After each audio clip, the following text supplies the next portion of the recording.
আজকে তো আমার এসএসসি পরীক্ষা, যাই বাবার কাছে যাই, বাবার কাছ থেকে দোয়া নিয়ে আসি। ওই তো আমার বাবা। গাড়িটার ভিতরে কত ধুলোময়লা পড়ে গেছে, পরিষ্কার করতে হবে এগুলো। আজকে তো আমার প্রথম পরীক্ষা, যাই বাবার কাছ থেকে দোয়া সালাম করে আসি বাবারে। বাবা, আজকে তো আমার এসএসসি পরীক্ষা, তাই তোমার কাছে আসলাম দোয়া নিতে।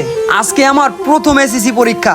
বাবা, তুমি আমার দোয়া করো, তোমার পাটা দাও, সালাম করে নি। আরে আরে, এটা কি করো? সন্তানের স্থান পায় না আমার বুকে। বুকে আসো বাবা। যাক, তোমার জন্য আমি দোয়া করি, ভালো রেজাল্ট করো, বাবার মুখ উজ্জ্বল করো। আজকে আমার প্রথম পরীক্ষা, তো তোমার কাছে একটা দাবি আমার বাবা।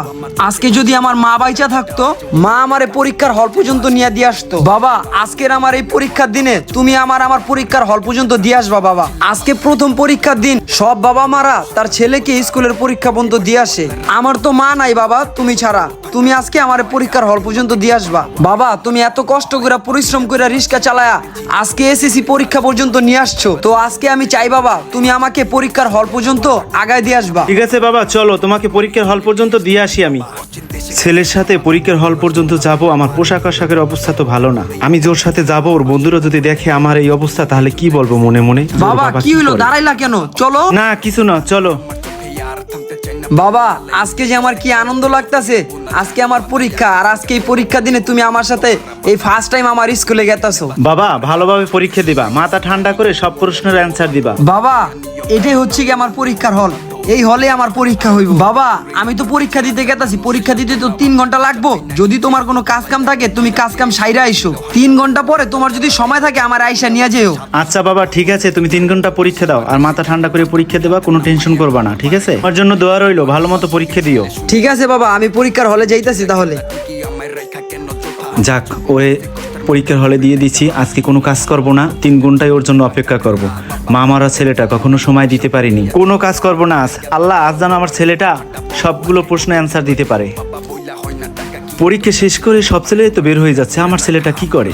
বাবা, বাবা, আমি তো পরীক্ষায় সব প্রশ্নের উত্তর দিতে পারছি বাবা।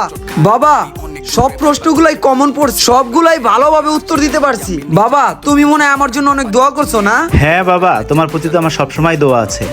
আরেকটা কথা বাবা, তুমি কি আর কাজে যাও নাই? তুমি কি এইখানেই দাঁড়াইছিলা? আজকে আমার ছেলের প্রথম পরীক্ষা, আর আমি এখানে 3 ঘন্টা দাঁড়ায় রয়েছি, এটা কোনো সমস্যা না। ছেলের জন্য এটুকু করতে পারবো না? কি বলো বাবা তুমি? 3 ঘন্টা তুমি এইখানে বসে ছিলা? হ্যাঁ, তোমার জন্য 3 ঘন্টা অপেক্ষা করছি আমি। চলো, আজ তুমি সব প্রশ্নের ভালোভাবে উত্তর দিছো। 2 বাপ্পুতে মিলে বাসায় বসে ভালো জ্বালাও রান্না করে খাবো। বাবা, যেভাবে ভালোভাবে পরীক্ষা দিলাম, দেখো বাবা তোমার ছেলে একদিন অনেক বড় চাকরি পামু। তোমার ওই দিন আর কোনো কাজ কাম করতে হইব না বাবা। মামা, স্কুল কিন্তু ছুটি হয়ে গেছে, আজকে গেলাম একটা মাইয়া পড়াইতে হইব।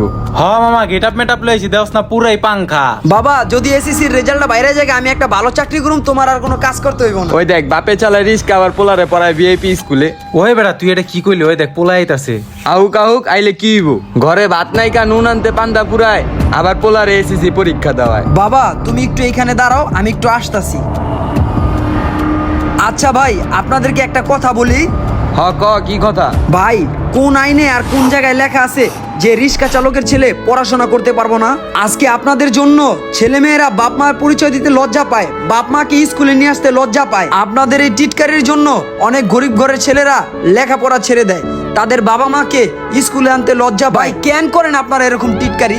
এগুলো করে কি আপনারা খুব আনন্দ পান? আপনাদের দেখে মনে হয় তো ফ্যামিলির কোনো শিক্ষা নাই, মা বাবার মর্যাদাটা আপনারা হয়তো বা বুঝবেন না। একটা মা বাবা কত কষ্ট করে তার ছেলে সন্তানকে মানুষ করে, আর আপনারা এখানে দাঁড়ায় দাঁড়ায় রাস্তায় অমানুষের পরিচয় দিতেছেন। ভাই, আপনাদের কাছে রিকোয়েস্ট করি, নেক্সট টাইম এরকম টিটকারি করেন না। আপনাদের কারণে বাবা মারা অনেক কষ্ট পায়। আমার কথা যদি ভাই আপনাদের কোনো কষ্ট লাগে, আমার জায়গা দাঁড়ায় থেকে আপনি একবার চিন্তা করে দেখেন, আপনি যে কাজগুলো করতেছেন, এই কাজগুলো কি ভালো করতেছেন না খারাপ করতেছেন? স্কুলের সামনে দাঁড়ায় মেয়েদেরকে টিজ করা, উল্টাপাল্টা কথা বলা। ঠিক আছে ভাই, থাকেন, আপনাদেরকে আর কিছু বলার নেই আমার। চলো বাবা। ওই বেটা আবি, ছেলেটা তো ঠিকই বলছে। আমরা যখন আগে পরীক্ষা দিতে গেতাম, বাপ মা আঙ্গুরে হল পর্যন্ত লয়ে গেত, আর বর্তমান সময়ে বাপ মায়েরা শরমে আসতে চায় না। ঠিক আছে, আজকের পর থেকে আমরা এইসব কাজ করুম না, আর স্কুলের সামনে কোনো আড্ডা টাড্ডা চলবো না। চল আমরা জায়গা। ঠিক আছে, চল। আয় যাবে, দায় চল। আজকে বাবা আমার এই ড্রেসের কারণে তোমাকে সবাই অপমান করলো, দেখছো? আরে না বাবা, এইগুলা কিছুই না। আসলে শিক্ষা জাতির মেরুদণ্ড। আপনি যত বড় লোকই হন না কেন, আপনার ভিতরে যদি কোনো শিক্ষা না থাকে, তাহলে আপনি শিক্ষিত সমাজের অশিক্ষিত মানুষ। তো গাইস, ভিডিওটা আপনাদের কাছে কেমন লাগলো কমেন্টে জানান, আর কার কার বাবা বেঁচে আছে কমেন্টে জানান। যার যার বাবা বেঁচে আছে কমেন্টে লেখেন আলহামদুলিল্লাহ। আর ভিডিওটি ভালো লেগে থাকলে একটা শেয়ার করে দেবেন। ধন্যবাদ।